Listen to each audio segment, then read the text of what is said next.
Spontaneous healing is not a rare event. It's not a miracle or a lucky occurrence. It's a common fact of biology due to the operations of the healing system that each of us is born with. The power to heal is within you.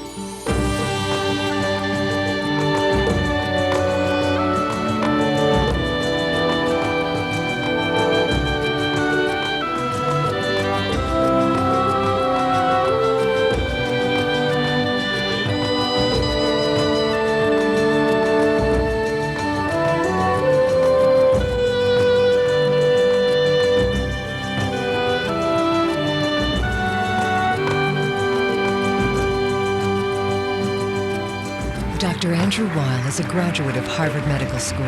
An internationally acclaimed author, he is one of the most skilled and important leaders in the field of health, healing, and integrative medicine. He wrote the #1 bestseller, Spontaneous Healing, and his books have been translated in over 20 languages. He is the founder of the Center for Integrative Medicine and lives with his family just outside of Tucson.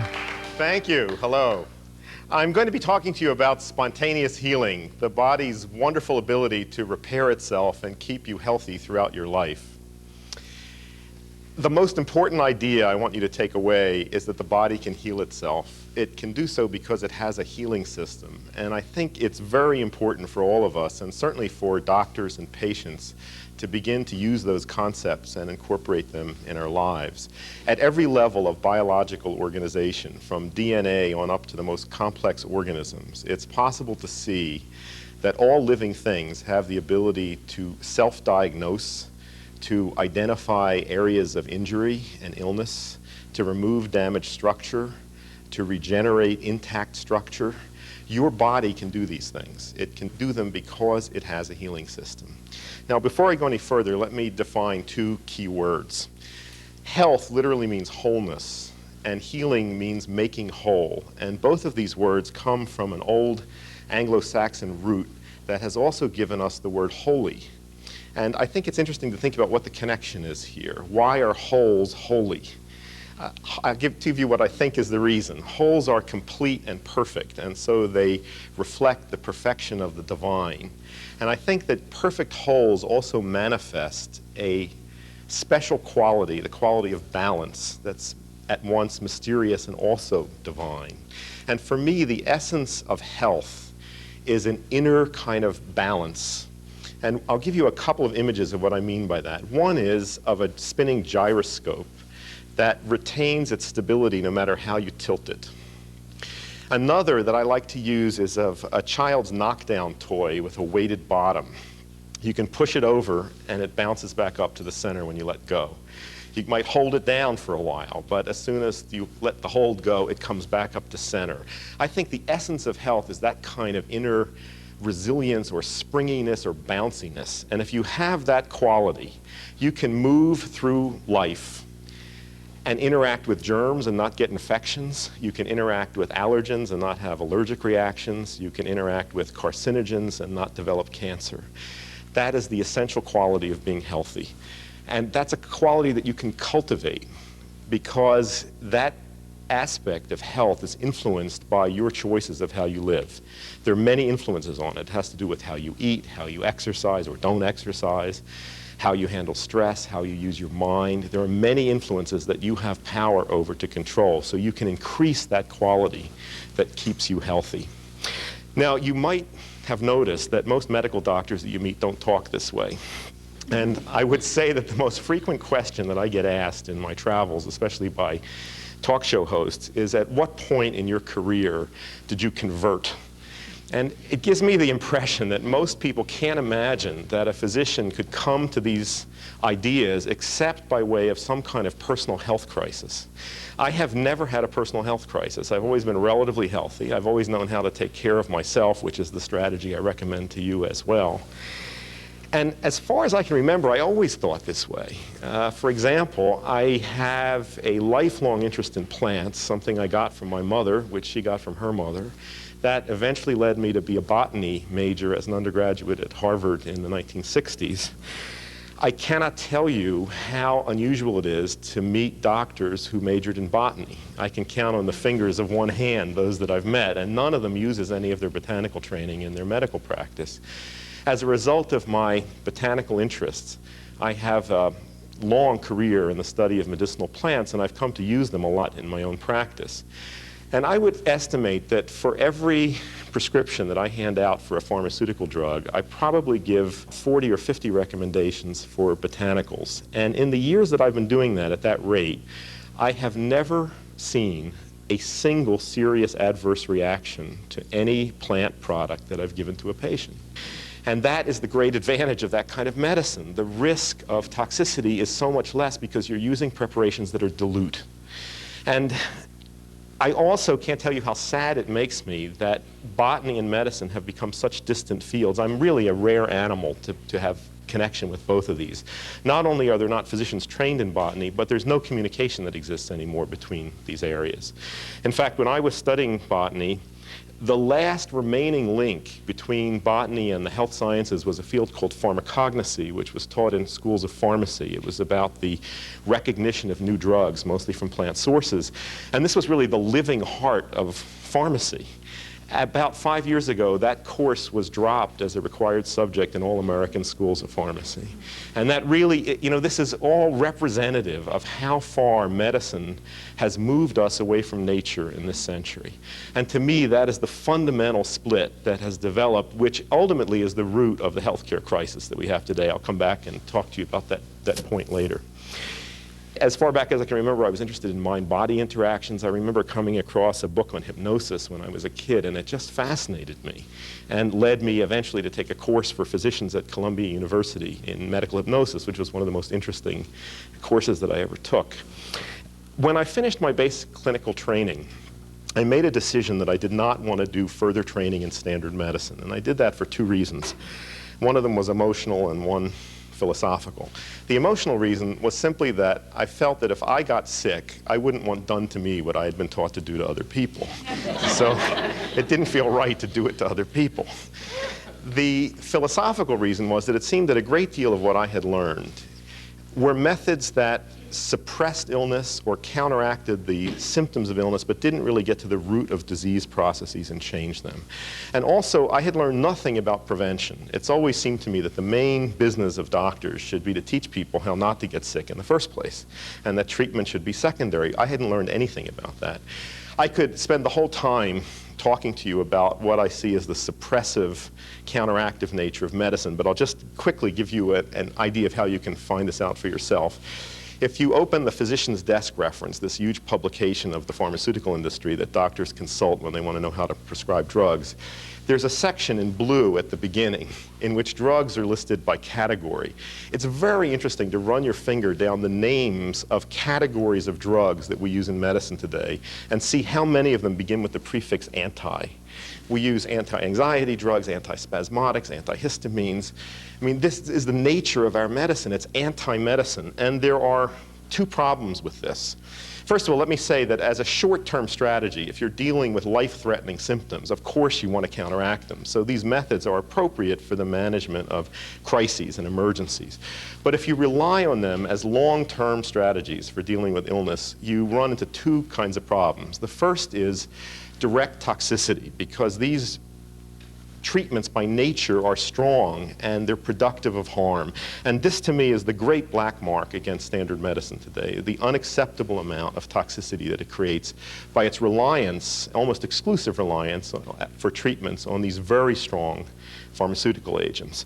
And this is such a common problem that I would say to you that any dedicated patient sooner or later is going to have an adverse drug reaction, and that can be as minor as hives and as major as death and permanent disability, and this happens every day in every medical setting in the world. But there's another problem with this kind of suppressive treatment that's more subtle and less obvious, and that is if your main method of trying to deal with illness is to counteract it, you may unwittingly strengthen the disease process. And the reason for this is that there is a physiological principle very well known since at least the 1920s or 30s called homeostasis. This word comes from Greek roots that means the same place. The body seeks the same place. I mean, this is again like the spinning gyroscope. If you push against the body with an outside force, it's going to push back against it in an effort to reach equilibrium. So if you remove the outside force, it's going to overshoot in that direction.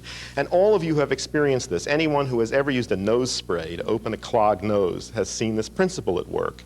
Your nose is stuffed up, you can't breathe, you spray a chemical into it, and magically you can breathe. But 4 hours or 8 hours later, depending on which chemical you've used, the drug wears off and your nose is clogged worse than it was before.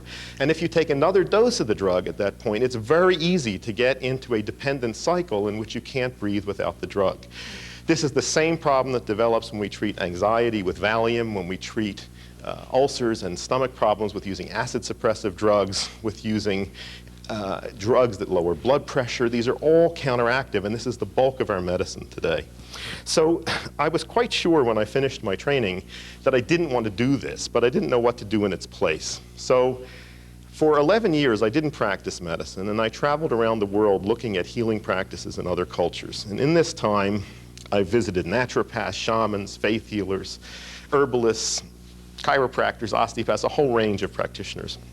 And just to summarize what I saw, I found that all of these methods worked some of the time. You know, even methods that seemed to me to be based on ideas that were not scientific or that seemed to me weak sometimes produced real cures in individual cases, and that seemed very interesting to me.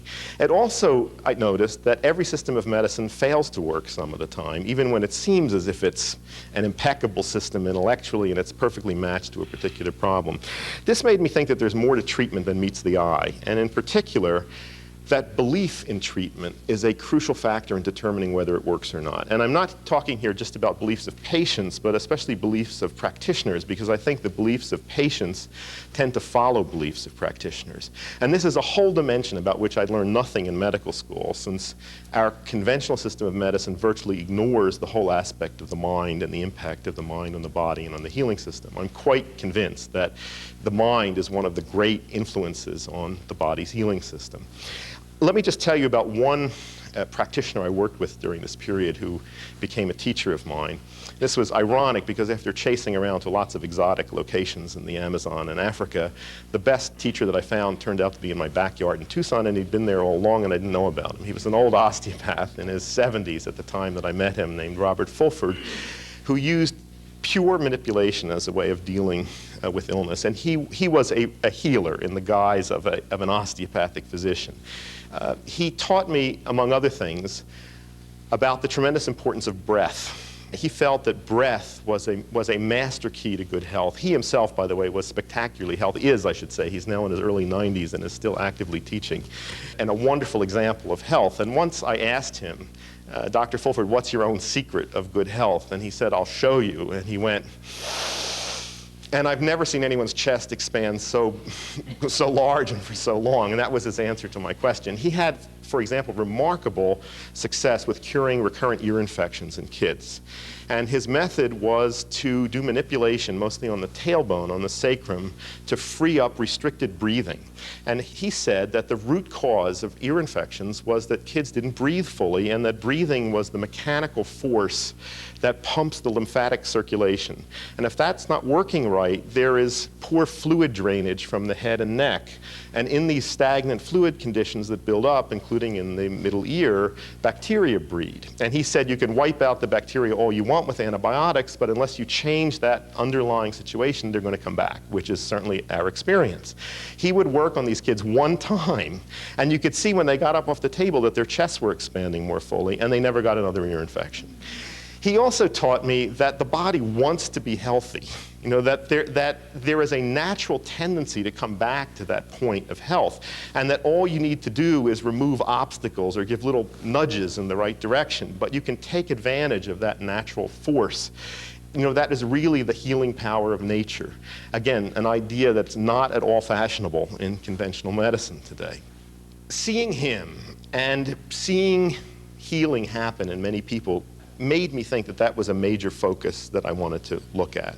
So I began systematically collecting cases of healing in real people, people in my own practice, people that I'd heard about. I interviewed them, and I've now collected a lot of these stories, some of which I've presented in my books. I'll just tell you a few quick ones that are interesting. One was that I reported a young woman, 19 at the time that this happened, who was living on Maui. and developed strange bruising on her body, which was misdiagnosed for a couple of weeks as anemia. But then blood tests looked very alarming, and they did a bone marrow biopsy, which showed that her bone marrow had stopped functioning and had only 2% of the normal cells. This is a condition called aplastic anemia, which is usually considered fatal. Certainly when it's in the range of 2% of cells left, that's considered no chance to live. She was air evacuated to a medical center in Southern California, given massive doses of steroids and immunosuppressive drugs to try to stop the destructive process in the marrow. That didn't work, and her only option was a bone marrow transplant, which she tried to avoid, but she had no choice. She was critically ill. Her brother matched as a donor. She had 2 bone marrow transplants which failed to take, and she was told there was nothing else they could do. They tried to keep her health up with transfusions. She got serum hepatitis from the transfusions and essentially was sent home to die. She said that she always knew there was a way back to health. She began experimenting with a variety of healers, hands-on healers, psychic healers, all sorts of things. And after several weeks of their treatments, her blood counts began to come back up, which astonished the doctors.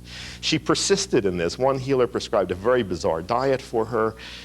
At 6 months, her bone marrow started to function again. And when it did, the doctors presented her at an international conference on aplastic anemia because this was such a rare event. She was finally, obviously she was going to get better, but the doctors told her she would never have children because her reproductive system had been destroyed by the treatments that they'd given her. It's now 20 years later. She has 4 natural, healthy children. She's a star athlete who would put most of us to shame. She studied and became a naturopathic physician. I mean, this is an example of what I mean by spontaneous healing. I mean, it's a wonderful to see this. There are many cases of these, and my contention is that these are not uncommon, that in fact healing is the rule rather than the exception. You know, many of us, when we think about healing, we all want to hear about cancer remission and these dramatic, odd things. But if you look at the whole spectrum of illness, if you look at all the headaches and back pains and stomach upsets, healing is the rule. It's what happens most commonly. Most diseases end by themselves. They end by themselves because the body's healing system is capable of handling them.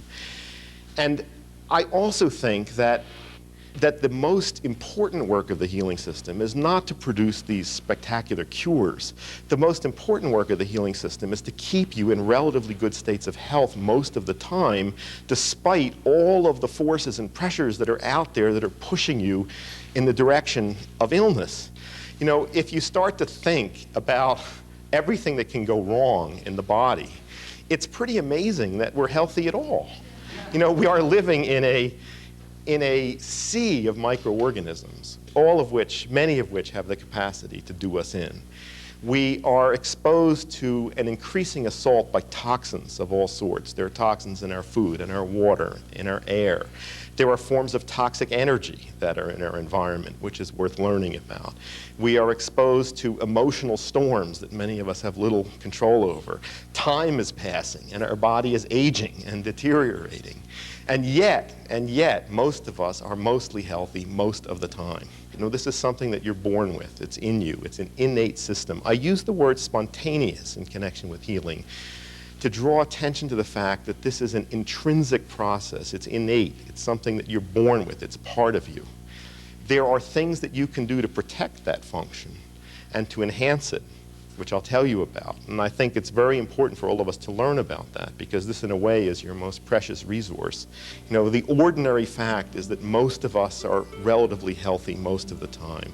And that is what the healing system really does for you. We'll return with Dr. Andrew Weil and spontaneous healing in a few moments. Whenever you cut your finger, you have a great opportunity to observe the workings of the healing system. And that's something you can see on the surface of your body, but that same kind of process goes on throughout. And yet, I find it easier to talk with children about the concept of a healing system than with most of my medical colleagues. If a kid gets an owie, it's very easy to say, watch what happens over the next few days and plant the seed of the concept that the body has the ability to repair itself. But I find when I try to talk to many medical doctors about the healing system, it's very easy for them to dismiss that as more New Age fluff. You know, this is not New Age fluff. This is science. And it's possible to observe the workings of the healing system, and in fact many aspects of it are even known in medical science, but the concept is missing, so it's not put together. One of the Well, one of the examples that I like to use is the process of DNA repair. The DNA molecule, and this is really just a big molecule, it's the interface between living and non-living matter, and it's common to all life. This huge molecule has very complicated functions to perform. It has to transfer the information that it codes to daughter cells, to the protein manufacturing machinery of cells. In the process of doing this, there are many things that can go wrong with DNA. There can be mistakes made in copying.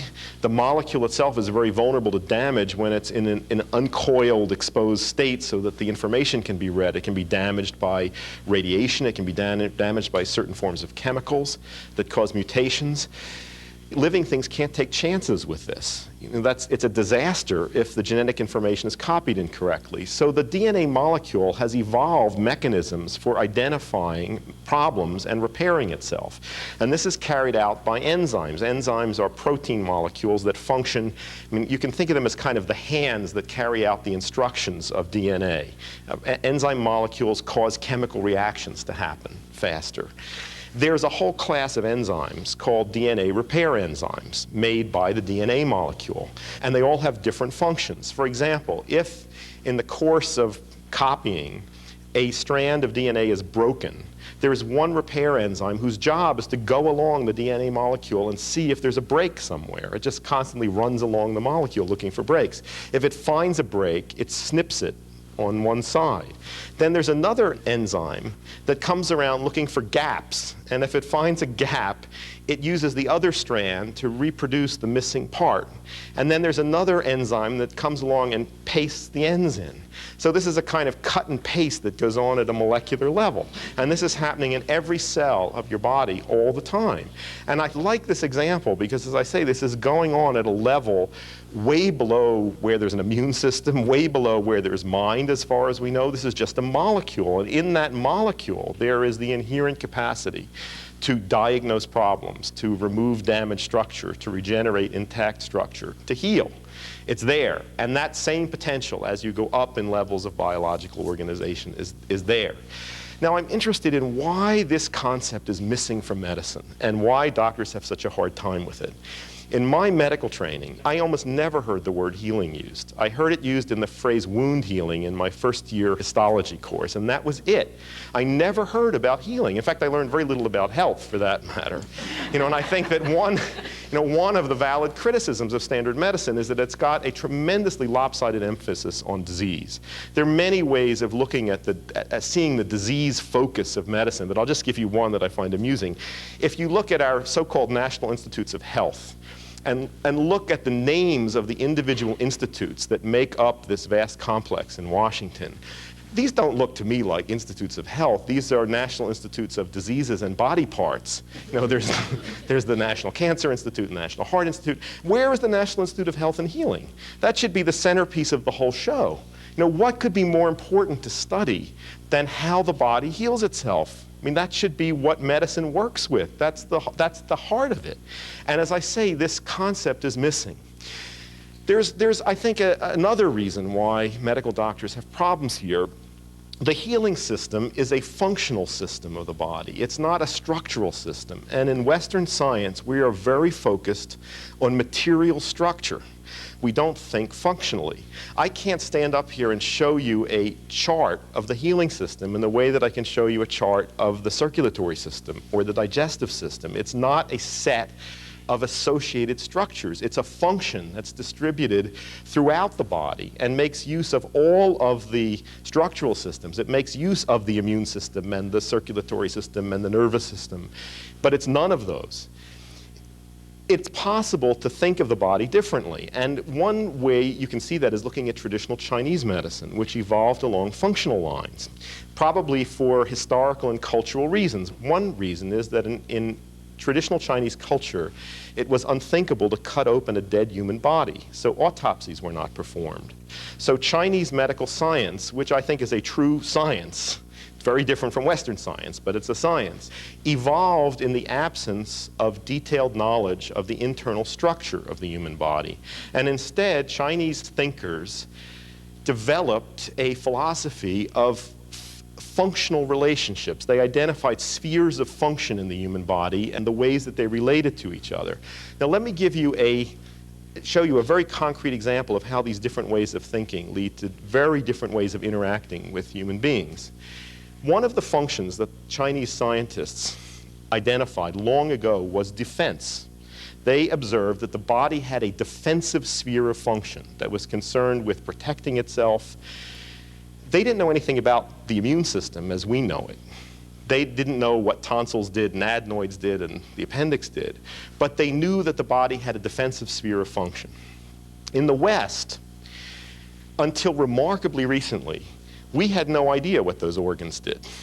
And in fact, when I was in medical school in the late 1960s, I was still taught that the tonsils and adenoids were functionless organs. And when I was a kid growing up in Philadelphia in the late 40s, early 50s, it was impossible to make it to adolescence with your tonsils and adenoids, because these were thought of as useless structures, and that gave surgeons license to take them out at the drop of a hat. Right through probably as late as the 1970s, maybe into the 1980s, it was not uncommon for patients going into hospitals for abdominal surgery, for hysterectomies or gallbladder removals, to have their appendixes taken out without their knowledge and not find it out until they got the hospital bill and saw that an appendectomy had been done. And this was done as a preventive measure because this was another useless structure, a vestigial structure. We did the same thing to the thymus gland behind the breastbone, which we now know is the master gland of the immune system. This was considered useless, and there was an amazing episode in American medical history when doctors invented a disease that every child had called thymic hypertrophy, meaning the thymus is too large, which was treatable by shooting x-rays at it to cause it to shrink. And lots of parents, educated people, were persuaded to bring their children in for courses of x-ray therapy to shrink the thymus. One of the things that this did was cause an enormously increased risk of thyroid cancer when these kids got into their 30s. At any rate, I think this is a very interesting thing to look at. I mean, while in the West, we were systematically destroying these organs because we had no idea of their function. And what a leap to say that because you don't understand the function of something, therefore it's useless, so let's take it out. You know, at the same time that this was going on in our lifetimes, in the East, there had been this clear concept in place of a defensive sphere of function. And Chinese medical scientists systematically explored the natural world to find substances that enhanced and protected that sphere of function. They identified, for example, a number of mushrooms, some that grow on trees, that they saw as having that property. And when we test these by modern methods of testing in the West, we find that they actually enhance immune function. They increase numbers and activity of immune cells. That, to me, is a striking example of the practical differences that come from thinking functionally versus being locked into structural thinking. And I think that's a major reason for the blind spot that's out there about healing. You know, why our medical thinkers have such difficulty with that concept. Now, I also told you that I thought that healing was really the rule rather than the exception. I want you to remember that most diseases are self-limited. And by the way, that vastly complicates interpretation of treatment, because if most diseases end by themselves, then a great many practitioners may be taking credit for their methods when their methods have nothing to do with the outcome. And that applies both to conventional practitioners and to alternative practitioners. I've always been fascinated about how what we see or don't see is really a product of the concepts that we carry in our head. And I can't resist here telling you a little story. Years ago, I met a woman whose thing was finding four-leaf clovers. She would, if you put her in a lawn, she would make a bet with anyone that within a minute of saying go, she would find a four-leaf clover, and she always won. And to me, this looked, I mean, totally mysterious. I could never find four-leaf clovers. But I remember always thinking, here is this woman who did this. How did she do it? So it seemed to me that, first of all, she operated on the assumption that there were four-leaf clovers there. And if you don't operate from that assumption, you're not going to find them. So operating on that assumption, I began to get pretty good at finding four-leaf clovers. And I can't always do it, but I know when I can do it. And I've written about this, and I've talked about this. And I talked about it at a workshop that I was giving a couple of years ago in Montana at a nice place called the Feathered Pipe Ranch that has a great lawn with lots of clover. And then I wrote about this in the book Spontaneous Healing. The next year I taught this seminar again, and a lot of people came specifically to find four-leaf clovers. People who had never found a four-leaf clover in their lives. So I said, look, here we have there's a real chance here. I want you to go out and do it. Well, it turned out that there were about 3 people in the group who really had it. And they were able to transfer that to other people. There was an orgy of four-leaf clover finding. And over the next 3 days on this one lawn, people found 250 four-leaf clovers. I mean, some people who'd never found a four-leaf clover, some found a dozen in an hour. People were finding 5- and 6-leaf clovers. I mean, and this is all because they had the belief, they had that concept in place. I think healing is something like a four-leaf clover. You know, for many of us, it seems like a rare event. It's something elusive that people don't believe in. The first step to discovering healing is to have that concept, to believe that it's possible. And one way to get that belief is to be in the presence of people who have experienced it. Often not medical doctors. In fact, the absence of teaching about healing in medicine, I think, breeds a tremendous pessimism about the body's capacity for healing, which doctors often convey, either wittingly or unwittingly, to patients. This is something that I call medical hexing. Now, I think many times doctors don't mean to do this consciously, but unconsciously, without thinking, in the way they use words, they tell people that they're not going to get better. I see this so often in my practice that people come to me telling me that doctors have told them that there's no possibility that they can get better, or that they have to take medication for the rest of their life, or they have to have an operation. There are no other options. I think that's dreadful. I've collect these examples as well. And let me give you one story that I think illustrates this. A man came to me from Vancouver, Canada, some years ago, in his late 50s. And the story was that he'd had a 3-year history of urinary disturbance that he had ignored. And finally, he had gone to a doctor at the University of British Columbia, and this turned out to be prostate cancer. And at the time that it was diagnosed, it had already gone to the bones of the pelvis, which is a bad prognosis. And they told him the only treatment that they could offer was hormonal treatment to slow the growth down. He was terrified. In fact, he wouldn't even come in to see me at the time of the appointment. His wife came in, and he stayed out in the car, and I had to go out and persuade him to come in. He was so terrified by doctors. He had seized on visualization as the thing that was going to save him, and he was aggressively spending 3 hours a day trying to visualize his immune system destroying the cancer. But meantime, he was a 2-pack-a-day smoker and had made no change in that. And I asked him about the smoking, and he told me this story. He said that when the doctor at the University of British Columbia had given him the diagnosis, he had said to him, "Should I stop smoking?" And the doctor said, "Well, at this point, why bother?" Now, I think if you talk to that doctor, he would think that he was doing the patient a favor. You know, he was sparing him further trouble. But what the patient heard was, "You are going to die soon." And I would say that is exactly the equivalent of a curse in a shamanistic culture. This is a priest of technological medicine sitting in his temple telling a person that he has little time left. And that was the source of the patient's terror. It was the reason why he was paralyzed about making constructive changes in his life. And I would say that also was a severe obstacle to his experiencing healing. So I can't overemphasize the importance of belief, concepts, mind. And one way to erase this kind of negative programming is to seek out people who have experienced healing, especially of conditions that you may have. You know, if we had a National Institute of Health and Healing, one of the functions that it could perform for us would be to maintain a national registry of healing, so that if you are diagnosed with a condition like lupus, for example, you or your doctor could call the National Registry and be given the names of people in your area of the country who had had that disease and were now cured. And you could talk to them and get ideas as to what you could do. You know, and what works for one person might not work for you, but you've got to keep looking. You know, the point is there's something there to be accessed. The keys may be different in different cases, but there is something in you that can be accessed, turned on, that will cause these results. You know, I said that there are many lifestyle choices that influence the healing system, and I don't have time to go into great detail there, but I can just give you some examples of what I mean. Diet, for example, clearly plays a role. And I'll just give you one little example. I'm a great believer in the healing properties of soybeans. Soybeans contain a group of chemicals called isoflavones, which act like estrogens. They're plant estrogens. Women in Japan have, on traditional diets, have very low rates of breast cancer. And they also don't experience menopausal symptoms. They don't get hot flashes the way we do in the West.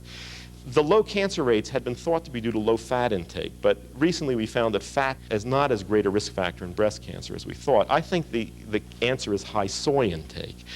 And there is a theory out there, controversial, but I think it's right, that the reason for the worldwide epidemic of breast cancer that we're seeing is the widespread existence in the environment of pollutants, products of plastics manufacture, pesticides, which are everywhere, that act like estrogens. So that women today are exposed to much greater estrogenic pressure than they ever were. You can try to limit your exposure. You know, you can get water filters, you can get organic produce and so forth, but you can't eliminate it. But another strategy is to eat soy, because the soy phytoestrogens, the plant estrogens, occupy estrogen receptors. They activate them only weakly, and they block access by these stronger foreign chemicals that are out there in the environment. So this is a way of helping the body's healing system, and it's an example of how choices in food may interact with your healing system to produce a good result. In the same way, I think we can make choices about how we exercise, about how we handle stress, especially about how we use our minds. It's also comforting to know that there are out there in the world tonics, substances, natural substances that are non-toxic, that stretch or tone the body's defensive and healing capacities. For example, garlic is a fabulous tonic. There is a huge stack of medical literature now on garlic. There have been 2 international conferences on the medicinal properties of garlic. It is a superior tonic for the cardiovascular system. It lowers blood pressure. It inhibits the clotting tendency of the blood. It lowers cholesterol. It has antibiotic properties, which are quite spectacular. It has anti-cancer, anti-mutagenic properties. It's a good thing. Eat it. Ginger is another one, probably less well known here, very prized in the Orient, that has remarkable anti-inflammatory capacity, equal really to non-steroidal anti-inflammatory drugs, and works on the same system. But many of these natural remedies take longer to work. They're not going to work within hours. You may have to take ginger on a regular basis over several months before there's a change in your hormonal chemistry that mediates inflammation. But I had one patient, a woman in her late 40s, who had a rotator cuff injury to her shoulder, was in great pain, and was told that the only recourse for her was surgery. She tried acupuncture, she tried all sorts of methods, she wanted to avoid the operation. She read about ginger, took it, and that has solved the problem for her. She's now pain-free, just using ginger alone. So it's nice to know that there are these things out there that can help you. You know, there's a lot of things that you can do, and this is an area in which you want to inform yourself about what you can do in your choices of lifestyle that can enhance and protect your body's healing capacity. And these are crucial decisions to make. And you've heard me talk a lot about the mind and its influence on the body and influence on healing. Again, this is a subject completely ignored in medicine today. You know, there is lip service paid to the mind, but it is not really considered as real as the appendix, which is something that can be measured and touched and ultimately taken out. And the problem we have there is, again, this is conceptual. It's that Western science is very locked into materialism. We tend not to believe in that which we can't touch, measure, see. And the idea that something non-physical could produce a change in the physical system does not compute in Western science. And this is why in medicine we have never really been able to make sense of hypnosis, why we can't make sense of placebo responses, why we regard placebo responses as nuisances. You know, they're things that mess up our experiments, and people are always trying to rule out the placebo response. We should be ruling this in. You know, the placebo response is a pure healing response. It's the pure activity of the healing system coming from within, elicited by belief, unmixed up with the direct effects of treatment, which are likely to be toxic. You know, we should be trying to make these responses happen more often. The healing response is the greatest ally that physicians have. And there are ways, this is part of the art of medicine, of learning how to sense the belief structures of patients and present treatments in ways that increase the probability of healing occurring. But it's very difficult for us to make sense of this if we lack the concept that a change in the physical system can have a non-physical cause. And if we have difficulty with the mind, when you try to talk about spirit in medicine, that's completely over the border. We hardly know how to talk about that in other areas of life, and certainly not in medicine. And it's very difficult to know what that means, to look at people as not just physical bodies, but also as mental, emotional beings and spiritual beings. In terms of thinking about spirit and what it means to try to bring spirit into medicine, I think there's a clue in the fact that in most Indo-European languages, unfortunately not English, the words for spirit and the word for breath are the same word. That's true in Greek, the word is pneuma, in Latin, spiritus, in Hebrew, ruach, in Sanskrit, prana. It's the same word. The same word means both spirit and breath. Many people throughout history have seen the movement of breath in the body as the movement of spirit in matter. Many cultures believe that life begins with the first breath and ends with the last breath. So that before a baby has begun to breathe, it's not invested with spirit. Spirit is somewhere in the vicinity, but until the breath cycle starts, the connection has not been made between spirit and body. In Islam, there is a belief that before birth, Allah allots you a fixed number of breaths, and when you use those up, you die. That's an argument for learning how to slow down your breathing. And by the way, when you begin to work with breath, the qualities that you want to develop in breathing are to make it deeper, slower, quieter, and more regular. So whenever you think about it, you can try to do that. If you're standing in the line at a supermarket, if you're stopped at a red light, just try taking some deep, slow, quiet, regular breaths. Take a deep breath with me now. And remember that the literal meaning of the word conspiracy is to breathe together. So we are doing conspiracy for health here when we do this. So please remember to breathe. That's one way of activating the healing system. And I want to leave you with a question. If we're so good at healing, why do we get sick? I'll talk about sickness and treatment when we resume. Next, the 7 strategies of successful patients when we return to spontaneous healing with Dr. Andrew Weil. I have to tell you that I'm a realist, and as a realist, I observe that perfect health is not attainable. And I want to warn you about people and products that promise you perfect health. It's not possible. Health is a temporary equilibrium that has to break down periodically as all the forces and circumstances of your life change. Everything is changing constantly. And this is the normal process, that this equilibrium of health breaks down in order to be reformed in a better configuration to take account of changing circumstances. It is normal to be sick. But getting sick need not be disabling. It need not be forever. It's possible to move through these breakdowns of health quickly, and I think that should be the goal.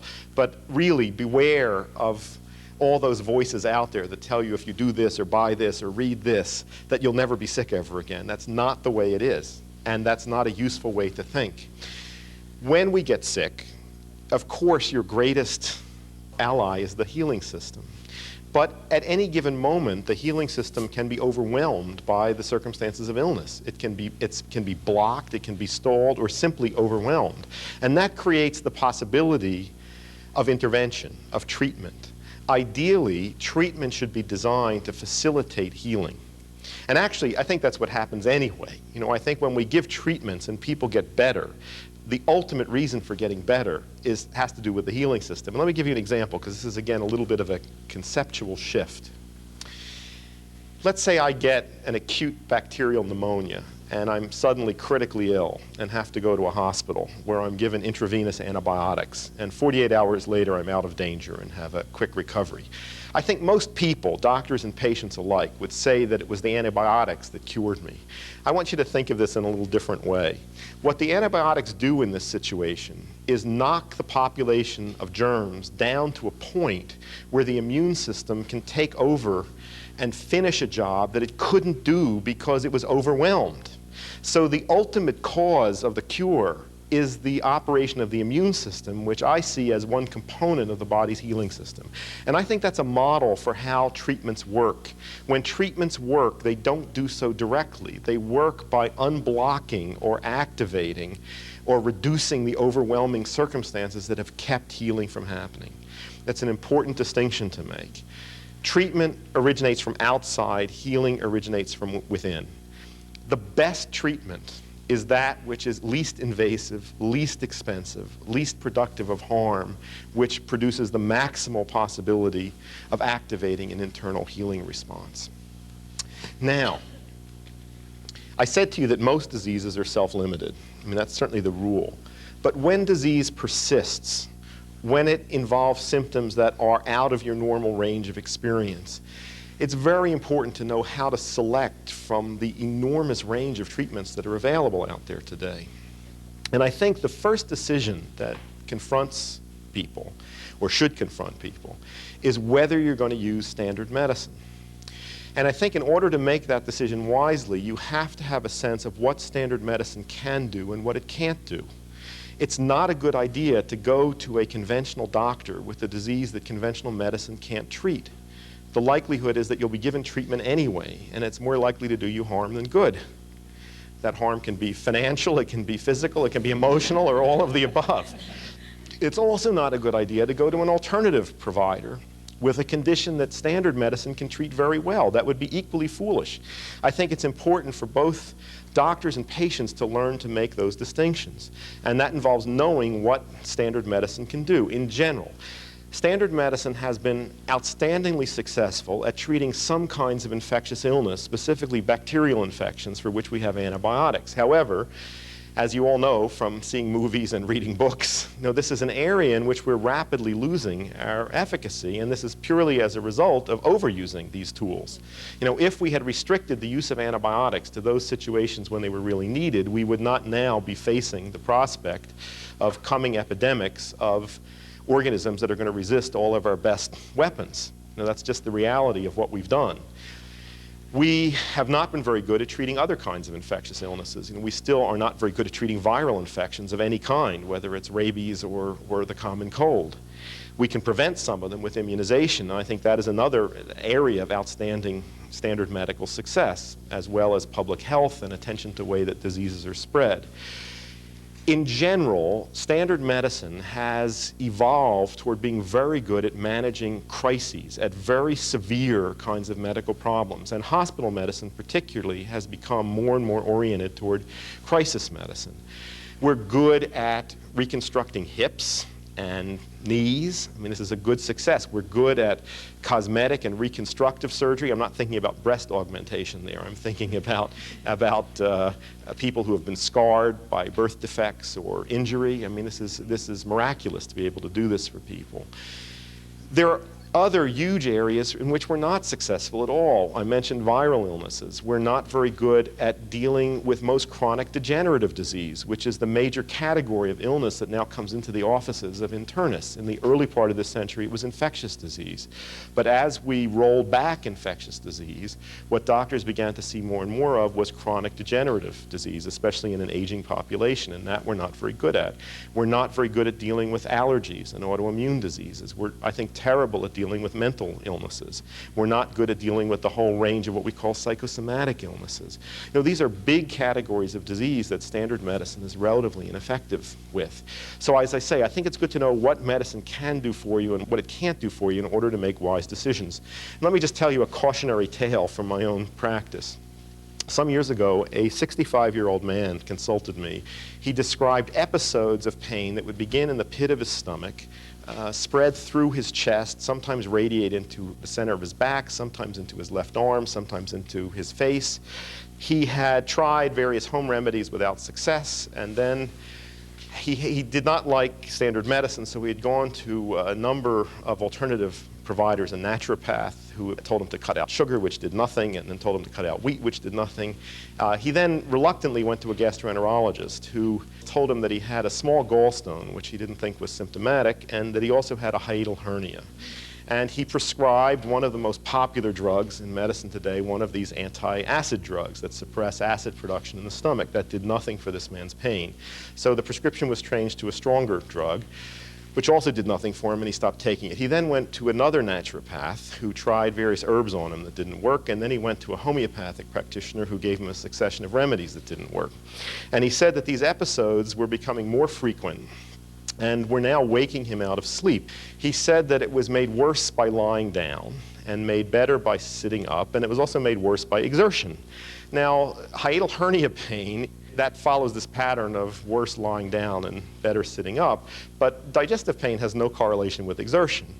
I asked him very carefully about that, and I got a very clear story from him that this pain was brought on by exertion. And the more he talked, the more I became convinced that what he was describing was coronary pain, not digestive pain. And coronary pain that wakes you from sleep is a medical emergency. And I told him that I couldn't work with him unless he went immediately to a cardiologist for a stress test. He was very good. I got him the name of a good cardiologist. He went the next day. In the middle of the stress test, his heart went into a very dangerous ventricular arrhythmia, which he had to be shocked out of. And the cardiologist told him he wouldn't be legally responsible for his walking out of the office. He was sent immediately to emergency coronary bypass surgery. He's now well several years later. But as I say, this is a cautionary tale. And there's all sorts of lessons there. I mean, not only did the alternative providers miss this and waste a lot of time, but what about the gastroenterologist who failed to note this, and why wasn't a cardiogram done on him? Anyway, it's bad medicine all around. But this is the kind of thing that you can't let happen. You know, you must be alert for symptoms that are severe, unusual, out of your range of experience, that indicate that you should go to conventional medicine for evaluation and possibly for treatment. Although even, you know, once the evaluation is done, you may then have a choice as to what treatments you use, and even if you elect to do standard treatments, you might want to use some other kinds of treatments to reduce their toxicity or to support the healing function of the body. Now, I, for years, have studied what's called alternative medicine, and I've got to tell you, I think it's a very mixed bag. It includes ideas and practices that seem very sensible and I think would be wonderful to incorporate into conventional medicine, and other ideas and practices that seem very foolish, and some of which seem dangerous. And I think the real challenge is to try to sort out what is sensible and what's not sensible in that world out there. The whole focus of my work at the University of Arizona and in the teaching that I do is to try to teach doctors and patients how to integrate these two worlds, how to build new combinations of therapies that are cost-effective, that work from the premise that the body can heal itself if given a chance, that take account of mind-body interactions, that make use of all the available range of therapies, especially natural therapies. And I think that this ideal of what I call integrative medicine is really the future. It's what people want. It's what has to happen. Personally, I don't like the word alternative medicine very much. It seems to me that that's a button-pushing term, and it's the wrong connotation. It suggests that what you're trying to do is replace the whole show, and that's not what it's about. It's about marrying. It's about using conventional medicine in its place. If I had to make a gut estimate, I would say that the methods of standard medicine are appropriate for somewhere between 15 and 20% of cases for which it's now being used. If we restricted it to those cases, we would not now have an economic crisis in medicine. But that's part of the challenge, is to figure out how to do this, how to create integrative medicine. I also don't like the term complementary medicine, which has become popular, especially in England. That seems very milquetoasty to me. You know, it suggests that what you're trying to do is keep standard medicine as the centerpiece, and then you have these little garnishes around the edge. And that's not my idea either. I want a true synthesis, you know, and the best of all these worlds put together into new possibilities. This is what I do in my own medical practice, and I'll tell you just a little bit about the kinds of patients I see. I see people from all over. About 10% of people who come to see me are well and want preventive lifestyle counseling. I think that's terrific, and whenever someone comes in and says they have no problems, I congratulate them for coming to see me and tell them I wish more people would do that. About half of the rest are people that have, I would say, routine problems, things like sinus conditions, insomnia, anxiety, arthritis, common disorders. In those instances, I think there are tremendous possibilities which most conventional doctors don't know about, that are simpler, cheaper, and more effective than many of the remedies that are used by standard medicine as first lines of intervention. And often these are spectacularly effective, these kinds of therapies. The other kinds of patients I see are people with overwhelming diseases. I see a lot of cancer patients. Some of these diseases are common and some of them are odd. And these patients as a group are very challenging. And I think for them, I act mostly as a counselor who gives information about possibilities of using selected aspects of standard medicine in combination with selected aspects of alternative medicine. And patients are very grateful to get that kind of advice. And again, I think this is a future possibility of medicine. Let me just give you a few examples of how I might manage some common problems that would be different from conventional medicine. Let's take first an infectious condition like chronic sinusitis, a common problem, and one that's increasing in the world, almost certainly because of air pollution. There is an alarming rise of all sorts of respiratory conditions that seem to be aggravated by air pollution all over the world. And the conventional treatment for chronic sinus conditions is heavy use of antibiotics, sometimes steroids, and often sinus surgery. In my experience, these therapies are very disappointing in their result. People become dependent on them. They have to be used more and more and more. Some of the things that I've found to work that assist the body to heal itself of this condition are making some simple dietary changes, and the most important one is to eliminate milk and milk products from the diet completely. It may take 2 months to see an effect, but I would say that at least 90% of patients who make that change find an enormous improvement in chronic sinus conditions. It is very useful to teach people sinus hygiene, which includes regularly rinsing out the nose with a saltwater solution. That's a simple yoga technique, actually, that one can learn to do to inhale salt water and spit it out the mouth. Very useful. There are natural substances that help the body resist infection. One is a Chinese herb called astragalus that some of you might know. It's a root of a plant. It's been long used in China to treat colds and flus.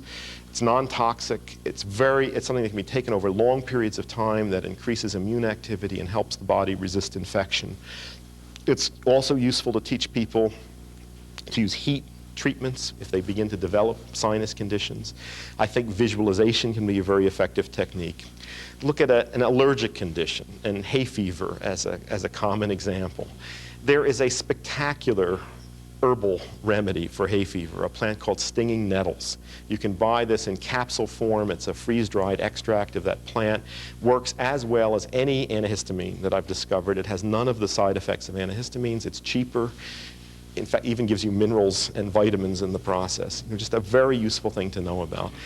Take an autoimmune condition like rheumatoid arthritis, lots of possibilities here. There are dietary changes that can be made, especially changing the fats in the diet to avoid fats that promote inflammation like polyunsaturated vegetable oils and artificially hardened fats like margarine, of eliminating dairy products, of supplementing the diet with natural anti-inflammatory substances like ginger, which I mentioned. Also turmeric, the yellow spice that's used in mustard and curry, has a significant anti-inflammatory effect. Swimming is a best exercise for people with arthritis because it eliminates the gravitational stress on joints and allows them to move freely. The mind-body connection in all autoimmune diseases is very powerful. So I would send people with rheumatoid arthritis to hypnotherapists or visualization therapists to help them take advantage of that connection. There's a huge range of possibilities there, and I've seen very satisfactory results from people using that. And if people do have very severe flares of an autoimmune disease, they can use the conventional treatments for short periods of time to get them over that and then go back to the natural regimen. I want to say a word here about cancer. You know, I haven't talked much about that, and when people hear about healing, everyone's interested in cancer remission. I think cancer is a special case, and I think it should be separated out. And the problem with cancer is that by the time a malignant cell gets to the point of a detectable cancer, there have been many failures along the way of the body's mechanisms of defense and healing, so that by the time we can diagnose cancer, there has already been a long-standing pattern of failure of the body's healing mechanism. So the chances of observing spontaneous healing in cancer are much less than in many other kinds of disease. Doesn't mean they don't exist, but it's much less. The conventional treatments that we have for cancer, except for surgery, I think are not very good. And I would predict to you that in the not too distant future, chemotherapy and radiation will be obsolete treatments. And we'll look back on this period and not believe that we did this to people. But in some cases, this is the best that we have to do when we don't know anything else. But clearly, when you look at cases of healing in cancer, especially spontaneous remissions, it seems as if the immune system, which has been sleeping, has suddenly waked up and done its job. And clearly the future of cancer treatment is going to be immunotherapy. It's going to be methods of stimulating an immune response, of stimulating the natural defense of the body rather than trying to destroy cancerous cells. Our methods of destroying those cells do not distinguish well enough between normal cells and malignant cells. But as I say, I think this is a special case, and it's a strategic mistake to look at cancer remission to try to build ideas of healing and what the body is capable of, because if you only look at cancer, you come away with a distorted view of what the healing system is capable of. If you look at autoimmune diseases, lupus, rheumatoid arthritis, multiple sclerosis. I mean, these are also serious diseases, but there healing occurs much more frequently. There's a much higher potential for the healing system to limit these problems that can be taken advantage of by therapists. So I think I'm very interested in cancer. As I said, I work with a lot of cancer patients, but I think that's not the place to look to really get a sense of what the healing system is capable of what it can do. I want to talk briefly about what I have seen successful patients do. One of the things I'm interested in, when I find people who've been healed, what do they do? And I have identified what I call 7 strategies of successful patients, and I just want to tell you about these. The first is that these people did not take no for an answer. When doctors told them there was no possibility that they could get better, they didn't believe it. And some of them made themselves real pains in the neck and were considered difficult patients. But you know what? It's been said that nice patients finish last, and I think that's true. These people didn't believe it. Secondly, they actively sought out information about where they could get help. Some of them went to medical libraries and read up on their diseases. They interviewed other doctors. They read books. They took charge of the process of getting information, looking for sources of help. A third strategy is that many of these people sought out other people who had been healed, especially people that had had their disease or similar diseases. I mentioned this to you earlier as a wonderful way to neutralize the negative programming that may come at you from medical professionals who convey their pessimism to you, consciously or unconsciously. I also noted that many of these people formed constructive partnerships with health professionals. Now that takes some doing, but if you're lucky enough, if you can find a doctor who's willing to say, I'm here to support you, I encourage you to experiment, I'm here to monitor you, if you need treatment, I'll provide it. I mean, that's the kind of partnership that you want to have with a health professional, even though that takes a lot of looking. Another thing that these people did, they did not hesitate to make radical changes in their lives, even if that meant major disruption. Some of them quit jobs that had been long sources of poor mental health. Some of them ended destructive relationships. Some of them made major changes in how they ate. They were willing to make big changes in lifestyle. A sixth pattern that I notice is that many of these people, especially from the vantage point of having been successful, looked back and came to regard their illness as a gift. In fact, the greatest gift that they had ever received, because it forced them to make these changes in their lives. It forced them, even though the change was often wrenching, it forced them into a new way of living that ultimately brought them not only health, but joy and fulfillment in a lot of other dimensions of their life. And related to that, a seventh pattern that I've seen is that many of these people cultivated an attitude of self-acceptance. And this is an interesting point because it's at variance with what the culture tells us. Often our culture tells us that if you have an overwhelming disease, something very serious, that you've got to fight it.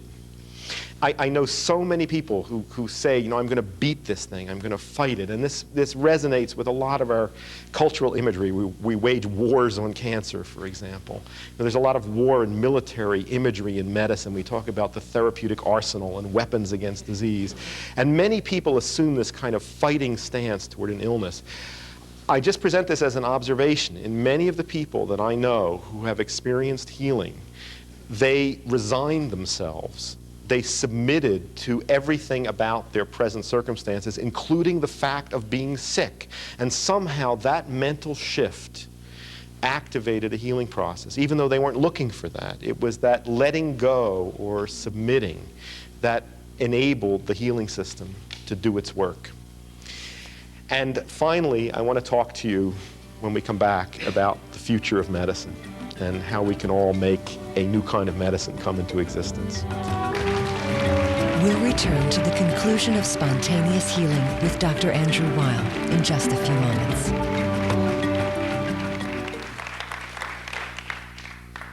As we speak, our medical institutions are self-destructing.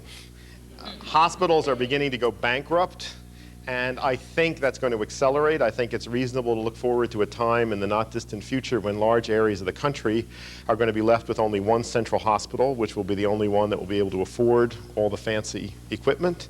And a lot of the smaller and community hospitals aren't going to be there anymore. It's interesting to think about what might take their place, and I'll give you a speculation about that. The day-to-day practice for many physicians is becoming miserable as a result of managed care. We are unable to provide the conventional medical care to many people who need it most.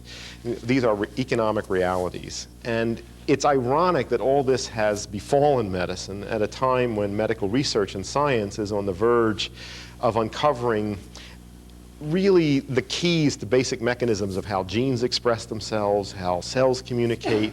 The irony is that the chance that any practically useful treatments are going to come out of this research is vanishingly small, and the limitation is expense. And no one saw this coming. You know, medicine was riding along in this century, great business as usual, and it suddenly ran into a wall, and the wall was economic, and no one saw that coming.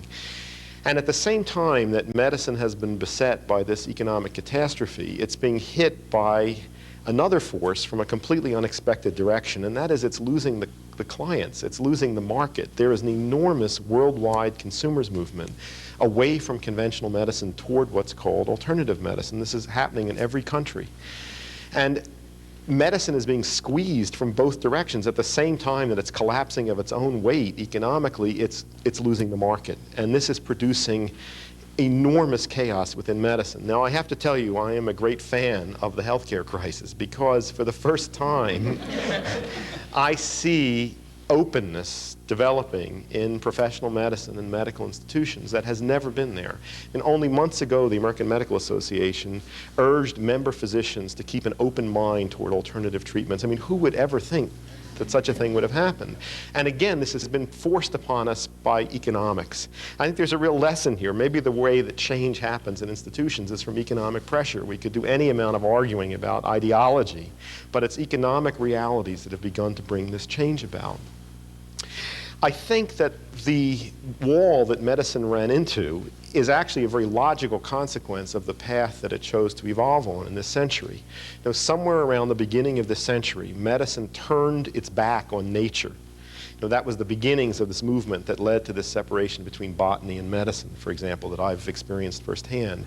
And in its enthusiasm for technology, it embarked on a course that has now led us to an economic catastrophe. And the root of that is simply that medicine has become overly reliant and dependent on technology and has turned away from the natural sources of healing, which I think are what medicine should be all about.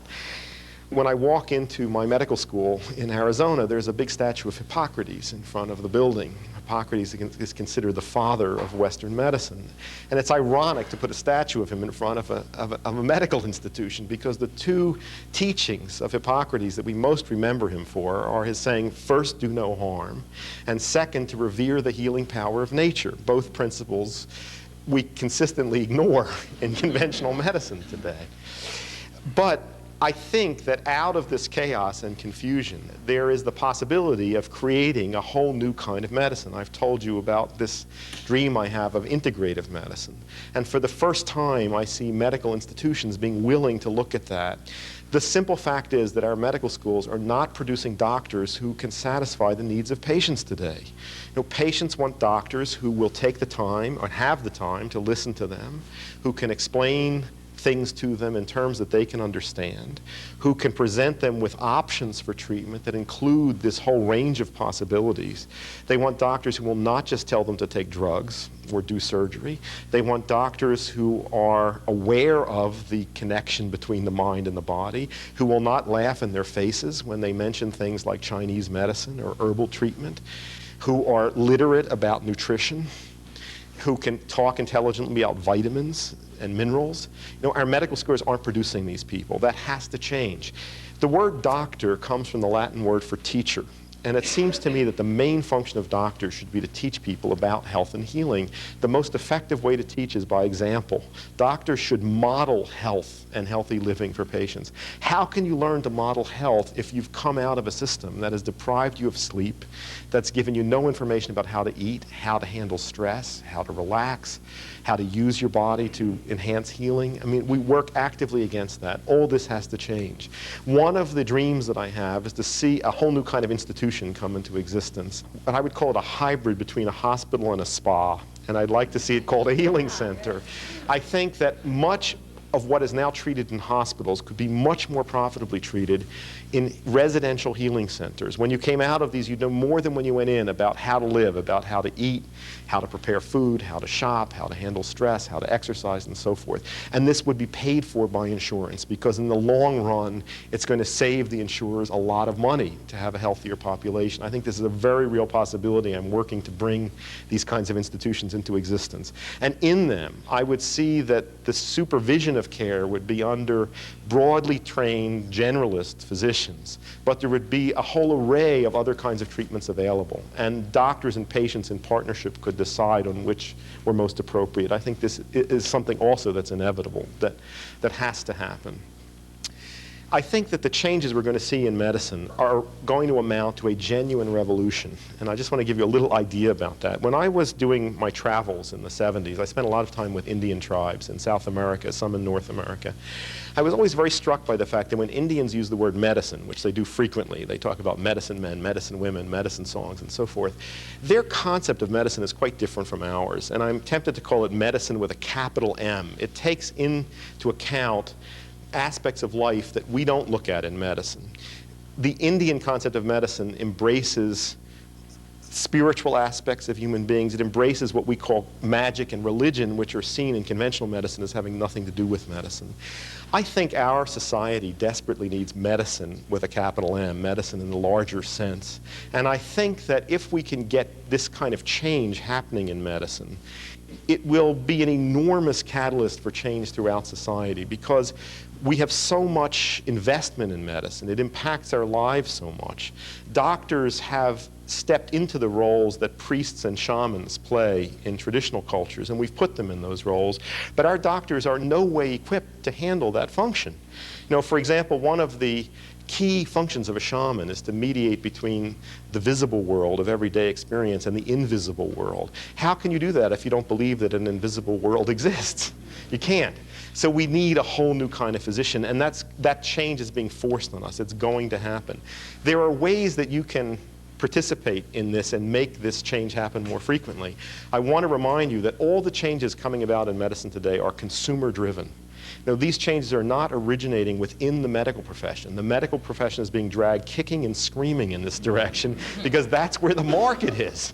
That's what people want. You have enormous power as consumers of healthcare to influence this movement. So keep doing it.